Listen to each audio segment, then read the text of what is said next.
Hello everyone, welcome to Sen academy of media. मैं हूं काजल वर्मा। और जैसे कि आप सभी को पता है कि एनटीए यूजीसी नेट दिसंबर 2023 का रिजल्ट आउट हो चुका है। तो इसी के रिगार्डिंग आज हमारे साथ हैं वेस्ट बंगाल से अभिषेक आचार्य जी, जिन्होंने अपना जेआरएफ क्वालिफाई किया है जर्नलिज्म और मास कम्युनिकेशन सब्जेक्ट में, दैट टू फर्स्ट अटेम्प्ट में। Warmest welcome and heartiest congratulation Abhishek ji. Thank you ma'am. सबसे पहले सबसे इम्पोर्टेंट क्वेश्चन जो मुझे आपसे जानना है वो यही कि जिस दिन आपको पता लग गया, वो स्क्रीन पे आपको नजर आ गया कि रिजल्ट आपके फेवर में आ चुका है, वो क्या इमोशंस थे, क्या फीलिंग्स थी आपकी, वो सब कुछ एक बार आप एक्सप्रेस करिए अगर वर्ड्स में हो सके। सर, सत्यम सर ने एक दिन क्लास में बोला था कि जिस दिन उनका हुआ था कि आज मैं ऊपर आसमान नीचे, मेरा भी सेम फीलिंग्स था कि आज मैं ऊपर आसमान नीचे। अनएक्सपेक्टेड, मैंने भी सोचा नहीं था इतना हो जाएगा पहली अटेम्प्ट। तो हो गया बस। क्योंकि ये फर्स्ट अटेम्प्ट है, तो मैं रीसेंट क्वेश्चन सबसे लेटेस्ट आपसे मेरे को यही जानना है कि इस सब्जेक्ट में, सभी सब्जेक्ट्स में मेजरली सबको लगता है कि फर्स्ट अटेम्प्ट में जेआरएफ पॉसिबल ही नहीं। तो आपको ऐसा क्या लगा कि कौन से ऐसे पॉइंट्स आपने रेफर करे कि उन्होंने आपको ये एज दिला दिया कि आपका सीधा जेआरएफ क्वालिफाई हो गया? मैंने मैंने पेपर वन इधर उधर से यूट्यूब से आप लोगों को वीडियो से दिख गया था, और पेपर टू कुछ नहीं, जस्ट सत्यम सर के video, first first video to ending सारे वीडियो देख के गया था बस। और क्वेश्चन भी ठीक ठाक था, सारी कॉमन आ गया था पीडीएफ से, तो हो गया लकीली। बाकी कहीं बाकी ना कहीं ज्यादा मतलब कह मुझ सकते हैं कि सर की जो आपने पेपर टू के लिए मतलब एक तरीके से जो ब्लाइंडनेस दिखाई वो कंटेंट फॉलो करने में, तो थ्रू आउट हाँ, पेपर मैंने टू में। कुछ नहीं किया, मैंने इधर उधर कुछ नहीं सोचा। मैंने सोचा कि सत्यम सर जो करा रहे हैं, मैं मुझे मुझे बस वही करना है, बस उससे एक्स्ट्रा कुछ नहीं।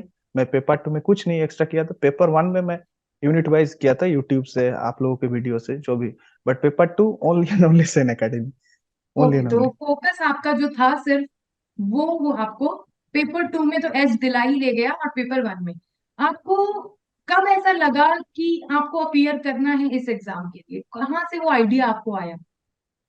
अराउंड मतलब थर्ड सेमेस्टर तक मैं, मुझे इस सब्जेक्ट से कुछ लेना लेना देना नहीं था। मैं गवर्नमेंट जॉब का प्रिपरेशन कर रहा था, ग्रुप डी का फिजिकल में भी दिया था, रेलवे ग्रुप डी का, उसमें मैं सिलेक्टेड हुआ था। पर फोर्थ सेमेस्टर में आके एक असिस्टेंट प्रोफेसर है, मैं उनका नाम लेना चाहूंगा, श्री सब्यसाची भट्टाचार्य, पीएचडी स्कॉलर। तो उन्होंने मुझे कहा कि तुम एक बार ट्राई करो। उन्होंने ही मुझे सेन एकेडमी का मतलब सजेस्ट किया था, इधर यूट्यूब से और सेन एकेडमी से तुम पेपर टू प्रिपेयर करो। और बस फोर्थ सेमेस्टर में, फोर्थ डिसर्टेशन में निकल गया। फोर्थ सेमेस्टर के बाद जुलाई 6 में सेन एकेडमी ज्वाइन किया, बस rest is history. Rest is history, JRF is yours ultimately. हाँ आप, हमारे लर्नर्स को हमेशा ये क्वेरी रहती है कि मास कम्युनिकेशन एंड जर्नलिज्म एक ऐसा सब्जेक्ट है जिसमें इजीली इजीली कोई कोचिंग अवेलेबल नहीं है, लर्निंग मटेरियल अवेलेबल नहीं है। क्योंकि आपने वो बताया कि आपने एकदम डेडिकेटेडली रिलीजियसली फॉलो किया पेपर टू के लिए, तो आप अगर पेपर टू स्पेसिफिक और पेपर वन स्पेसिफिक अपनी डिटेल्ड स्ट्रेटेजी लर्नर्स को बता पाए कि वो भी फॉलो कर सकें उसे। मैं unit two, paper paper one के यूनिट वन और टू, टीचिंग एप्टीट्यूड और रिसर्च एप्टीट्यूड, ये दोनों मैंने डिटेल्स में किए थे, पूरी डिटेल्स में। और बाकी जो यूनिट है, जैसे reading comprehension, ITC and people and environment, higher education, ये पीवाईक्यू बेस्ड किए थे। और पेपर टू बोले, पेपर टू में एज मेंशन अर्लियर, मैं कुछ नहीं किया था, just Satyam sir, just Satyam sir, इससे इससे एक्स्ट्रा कुछ नहीं। It's sound like that I'm promoting ad, but this is the real story. I can't say that I rated Wimars and Dominic or other things, but I don't do anything. I just follow आपका Satyam जितना sir. Time था content को ढूंढने का वो तो आपने सारा बचा लिया, आपका वो सारा टाइम लग हाँ गया सिर्फ कंटेंट को पढ़ने हाँ में और हाँ रिवाइज करने में। पर जैसे आपने हाँ। मेंशन किया कि आप पीवाईक्यूज लगा रहे थे, तो आपने हम्म। क्या नोट्स भी बनाए थे? नहीं, मैंने ज्यादातर नोट्स नहीं बनाया, रिसर्च एप्टीट्यूड का खाली नोट्स बनाया था। टीचिंग एप्टीट्यूड का भी नहीं बनाया, रिसर्च एप्टीट्यूड का पूरा, क्वांटिटेटिव रिसर्च, क्वालिटेटिव रिसर्च, जितना डिटेल्स हो सकता है मैं किया था। तो रिवीजन और पीवाईक्यूज को अगर मैं जानना चाहूँ आपसे कि आपने किस तरीके से रेफर किया, क्या वो इम्पोर्टेंस रख रहे हैं आपकी नहीं, जर्नी? सर ने कहा था कि जब यूनिट टू, पेपर टू में यूनिट टू चलेगा तो यूनिट वन का रिवीजन, यूनिट थ्री चलेगा तो यूनिट टू का रिवीजन। मैंने जस्ट वही किया, आई एम ब्लाइंडली फॉलो किया मैंने।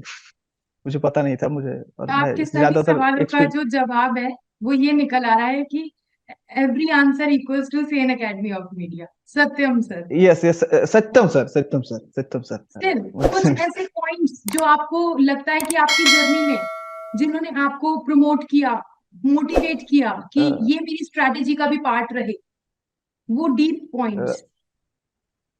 जैसे जून का जो क्वेश्चन था बहुत ज्यादा फ्लेक्चुअल था, जब सभी सर बोल रहे थे, सत्यम सर सभी बोल रहे थे, तो उसी तरीके से सर ने भी कोर्स डिजाइन किया था। इस बार भी जैसे क्वेश्चन है तो सर वही से ही डिजाइन करेंगे। तो मैंने एक्चुअली मैंने ज्यादा दिन बिताया नहीं, तो मुझे ज्यादा टेक्निकलिटी पता नहीं है। जिन लोगों ने 2-4 बार दिया है उन लोगों को टेक्निकलिटी ज्यादा पता होगा। मैंने जैसे जैसे क्रिकेट में होता है कि रन कॉल किया, किसी ने दौड़ दिया, तो सत्यम सर ने हमको कॉल दिया था, हमने दौड़ दिया, बस और हो गया है। मैंने ज्यादा सोचा नहीं है, तो ये थोड़ा ऑकवर्ड है, but I can't explain it. तो हो गया है। मुझे पता नहीं, सत्यम सर को मैंने बिलीव किया था, सर ने जो कहा था मैंने वही किया था, बस हो गया, बाकी हो गया। मतलब ये तो आपकी डेडिकेशन है, आपका ट्रस्ट है।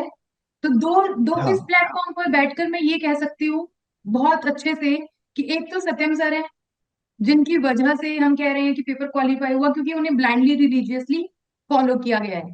उन्होंने सारा कंटेंट हमें पक्की पकाई खिचड़ी तो दे दी, अब खाना उसको हमारे हाथ में था। और वो खाने का काम किया यहाँ पे अभिषेक जी आपने, कि जो जो हाँ। कंटेंट आया वो बस अच्छे से फॉलो कर लिया। आप मुझे ये बताइए, और ये तो आपको बताना ही पड़ेगा, हमारे लर्नर्स के लिए कुछ मैसेज। क्या अभी आपको बहुत सारे लोग आपकी वीडियो व्यू कर रहे हैं और वो डेफिनेटली मोटिवेशन लेने के लिए करते हैं, इंस्पिरेशन लेने के लिए, जानने के लिए कि इस इंसान ने ऐसा क्या किया जो हम भी रेफर कर लें तो हमें भी अपना रिजल्ट मिल जाए। क्या ऐसे मैसेजेस या पॉइंट्स आप लर्नर्स को देना चाहेंगे? फॉर पेपर 2 जस्ट सर का वीडियो देखिए, उसके बाद पीडीएफ पढ़िए, आप खुद का नोट बनाइए, बस पेपर 2 आपका कंप्लीट। उससे ज्यादा कुछ करने की जरूरत नहीं है। ये बहुत ही क्रिस्प और क्विक ऐसा इंटरव्यू रहा है जिसमें आई रियली होप कि हमारे जितने भी व्यूअर्स, स्पेशली लर्नर्स हमारी ये वीडियो देख रहे हैं, उन्हें बहुत हेल्प होने वाली है। कि अगर आपको ना इधर उधर भटकना है तो वो आपकी चॉइस है। आपको लग रहा है कि आपको एक चीज अपने हाथ में चाहिए है, तो आप अपने सामने की लाइव, क्या कह सकती हूँ मैं, टेस्टिमोनियल आप देख रहे हैं कि फर्स्ट अटेम्प्ट में अभिषेक जी का जेआरएफ हुआ है। एंड जैसा कि उन्होंने मेंशन किया कि इनके पास कोई टेक्निकलिटी नहीं है शेयर करने के लिए, इन्होंने जो सत्यम सर का कंटेंट रहा पेपर 2 के लिए वो ब्लाइंडली फॉलो कर लिया। पेपर 1 के लिए अलग अलग एजुकेटर्स हैं जो इन्होंने बताया कि मेरा भी था, तुषार सर का था। जिस एजुकेटर को आपको लग रहा है कि आप गो थ्रू कर पा रहे हैं, इजिली मैच कर पा रहे हैं, तो आप उनसे पढ़ाई कर सकते हैं। पर अल्टीमेटली जो मैटर कर रहा है वो ये कि आप सिंगल फोकस होकर के पढ़ाई करें। सिंगल फोकस्ड आप हैं और आपने सारी चीजें, सारे पॉइंट्स रेफर करें, तो डेफिनेटली अब नेक्स्ट नंबर अभिषेक जी की जगह आप सभी का है। और ये सिर्फ कहने की बात नहीं होती, ये एक्चुअली है कि जून 2024 बैच के लिए जो भी प्रिपेयर कर रहे हैं, अपकमिंग बैचेस के लिए प्रिपेयर कर रहे हैं, डेफिनेटली वो इस पोजीशन पे आ सकते हैं जहां अभिषेक जी अभी हैं। लेकिन उसके लिए नीडेड ये है कि आप सभी सिर्फ वीडियोस को देखें नहीं, बल्कि उसमें से अपने पॉइंट्स नोट कर लीजिए कि हाँ ये चीजें इन्होंने रेफर करी, इन्हें जेआरएफ मिला, हम रेफर करेंगे, हम अपने रूटीन में लगाएंगे तो हमें भी हमारा डिजायर्ड रिजल्ट मिले। Thank you so much Abhishek ji, many many thank congratulation. You ma'am. मैंने भी सक्सेस स्टोरी आप लोग, आपकी शिल्पी मैम की पिछली बार भी देखे, तो कभी सोचा नहीं था मैं भी टीचर होने का चांस मुझे मिलेगा। बहुत पर आज ग्रेट आप फीलिंग, यहाँ ग्रेट फीलिंग। सामने हैं, तो इसीलिए मैं हाँ। सिर्फ कहने के लिए नहीं कह रही हूँ, आज अभिषेक जी हैं, पहले दिनों में हम थे, और आने वाले दिनों में आप अभिषेक जी की जगह होने वाले हैं। बस कंसिस्टेंसी की, डेडिकेशन की और सिंगल फोकस होने की नीड है, ना कि मल्टीपल टास्किंग हमें करने की need. Thank you so much Abhishek ji. Thank you ma'am.